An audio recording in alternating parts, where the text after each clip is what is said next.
तो कैसे हो आप लोग। आई नो आप लोग इंजीनियरिंग से बहुत परेशान होंगे। तो आज के इस वीडियो में हम लोग करने वाले module 5 ANOVA introduction to two way classification. तो पिछले वीडियो में दोस्तों हम लोगों ने वन वे क्लासिफिकेशन के प्रॉब्लम सॉल्व किया था।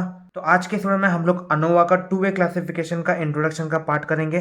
तो आइए दोस्तों बिना किसी देरी के हम लोग इसके टेबल की ओर बढ़ते हैं। तो दोस्तों एग्जाम में हम लोगों को इस फॉर्म में टेबल दे दिया जाएगा। आप लोगों को यहाँ पे वेरिएशन और यहाँ पे वैल्यूज दिया रहेगा।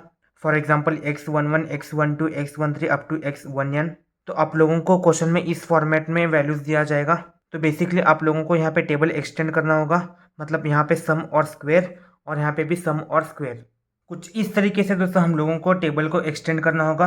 और जब हम लोग रो को टोटल करेंगे तो इसको हम लोग लिखेंगे T1 और इसका स्क्वायर को हम लोग लिखेंगे T1 स्क्वायर। सिमिलरली T2 और यहाँ पे T2 स्क्वायर अप टू दोस्तों Tk और यहाँ पे Tk का स्क्वायर। तो सिमिलरली दोस्तों जब हम लोग कॉलम को ऐड करेंगे तो हम लोग यहाँ पे लिखेंगे P1 और P1 स्क्वायर, P2 P3 और यहाँ पे उसका स्क्वायर लिखेंगे अप टू दोस्तों Pn और यहाँ पे Pn का स्क्वायर। इतना होने के बाद दोस्तों जब भी हम लोग T का और P का एडिशन निकालेंगे तो हमको आंसर एक ही आएगा। मतलब हम लोगों को आंसर यहाँ पे सेम आएगा। तो सबसे पहले हम लोगों ने यहाँ पे टेबल को एक्सटेंड कर दिया, फिर उसका सम और स्क्वायर निकाल के टोटल वैल्यू निकाल दिया। तो इतना होने के बाद दोस्तों हम लोगों को अभी करेक्शन फैक्टर फाइंड करना होगा। तो यहाँ पे करेक्शन फैक्टर सी एफ का फॉर्मूला क्या होगा दोस्तों, C F is equals to T square divide by N. अभी टी की वैल्यू कहाँ से आएगी दोस्तों, हम लोगों ने T1 T2 T3 up to Tn का टोटल क्या रहेगा और ये P1 P2 P3 का टोटल क्या रहेगा, उसका वैल्यू दोस्तों यहाँ पे सेम आएगा। तो इसी को दोस्तों हम लोग यहाँ पे T मान लेंगे और उसका स्क्वायर निकालेंगे। अभी n का मतलब क्या है दोस्तों, total number of values in the table.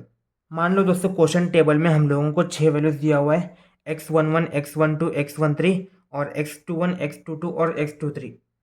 मतलब 1 2 3 4 5 6 टोटल नंबर ऑफ वैल्यूज़ हम लोगों को क्वेश्चन में 6 दिया हुआ है। तो यहाँ पे n की वैल्यू आएगी 6। तो ऐसे दोस्तों हम लोग यहाँ पे करेक्शन फैक्टर निकालेंगे। करेक्शन फैक्टर होने के बाद हम लोग इस टेबल को दोबारा ड्रॉ करेंगे और इन वैल्यूज़ का हम लोग स्क्वायर निकालेंगे। मान लो यहाँ पे 1 2 3 4 5 6 है।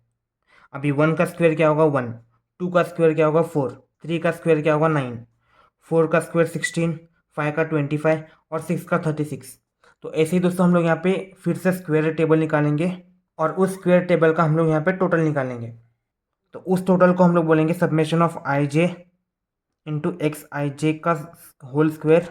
ठीक है, यहाँ पे ध्यान दो, इस स्टेप में दोस्तों हम लोगों को टी एस एस फाइंड करना होगा। टी एस एस का मतलब क्या होता है, sum of square of individual table.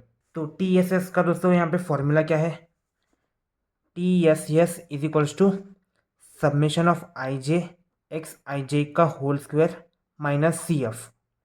अगर आप लोगों को यहाँ पे समझ में नहीं आया तो हम लोग जब भी प्रॉब्लम सॉल्व करते हैं तभी आप लोगों को समझ में आ जाएगा। टी एस एस के बाद दोस्तों हम लोग एस एस आर फाइंड करेंगे, sum of square of rows. मतलब तो इसका फॉर्मूला क्या होगा दोस्तों, S R equal to summation of T i square divide by n i minus C F.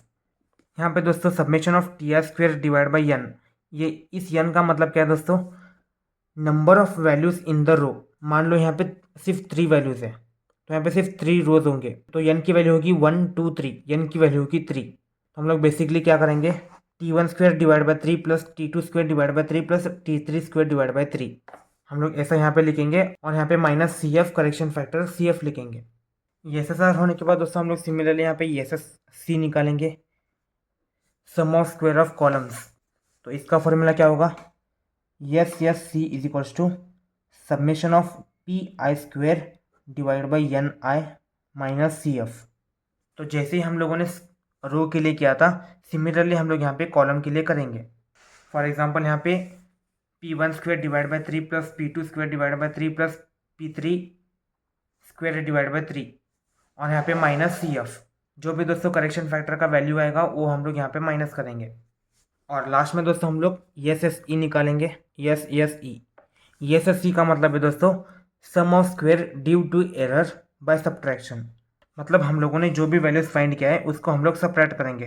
T S S E S S R और S S C. तो इसका formula क्या होगा, S S E equal to T S S minus S S R minus S S C. तो ये होगा दोस्तों S S ई का फॉर्मूला। तो नेक्स्ट स्टेप में दोस्तों बेसिकली हम लोग अनोवा टेबल को प्लॉट करेंगे। तो इसमें दोस्तों हम लोग यहाँ पे source variation, degree of freedom, S S M S S और एफ रेशो फाइंड करेंगे। और कॉलम में दोस्तों यहाँ पे रोज, कॉलम, एरर और यहाँ पे टोटल। तो अभी यहाँ पे रोज में डिग्री ऑफ फ्रीडम फाइंड करने के लिए हम लोग रो -1 करेंगे। कॉलम में दोस्तों हम लोग कॉलम -1 करेंगे। एरर फाइंड करने के लिए हम लोग रो -1 इंटू कॉलम -1, इसको हम लोग इंटू करेंगे। और टोटल में दोस्तों हम लोग यहाँ पे n-1 करेंगे। n मतलब दोस्तों total number of values in the table.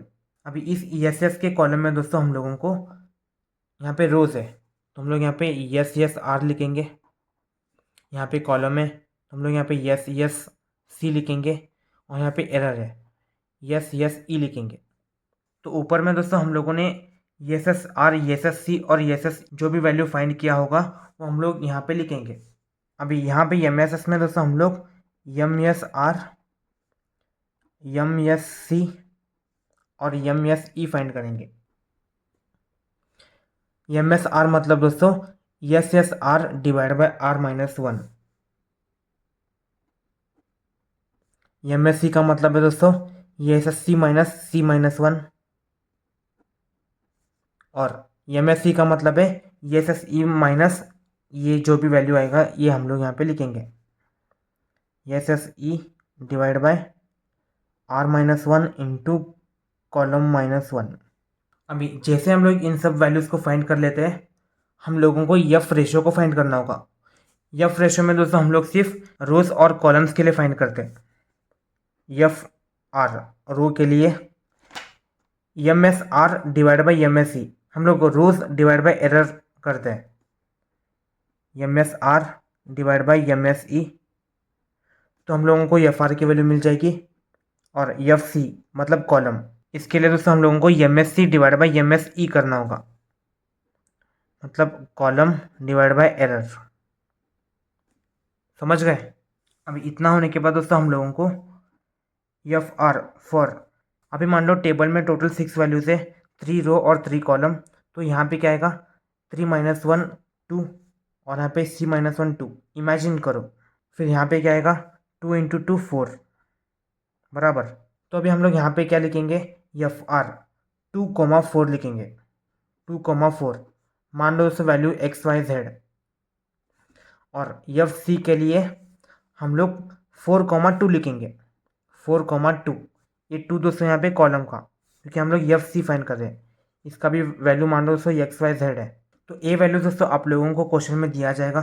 मैंने बस आप लोगों को ये समझाया कि यहाँ पे R-1 आएगा और ये R-1 इंटू C-1, ये दोस्तों R-1 इंटू C-1 और ये C मतलब दोस्तों कॉलम। तो क्वेश्चन में दिया हुआ फॉर्मूला जैसे आप लोग यहाँ पे फ्रेम करते हैं, आप लोगों को यहाँ पे एफ आर और एफ सी की वैल्यू लेनी होगी। यहाँ पे दोस्तों जो भी वैल्यू आएगा वो हम लोग यहाँ पे लिखेंगे और यहाँ पे जो भी वैल्यू आएगा वो हम लोग यहाँ पे लिखेंगे। अभी हम लोग चेक करेंगे कि इसकी वैल्यू इसके अंदर है या फिर बाहर है।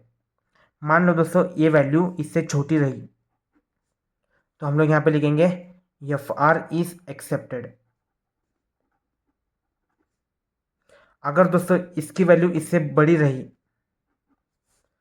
तो हम लोग बेसिकली लिखेंगे एफ सी इज रिजेक्टेड। ठीक है। तो आई होप दोस्तों आप लोगों को आज का ये वीडियो समझ में आ गया होगा। अगर आप लोगों को समझ में नहीं आया तो अगले वीडियो में हम लोग इसके प्रॉब्लम सॉल्व करेंगे, तभी आप लोगों को समझ में आ जाएगा। तो आज के लिए बस इतना ही, मिलते हैं अगले किसी वीडियो में, तब तक के लिए बाय।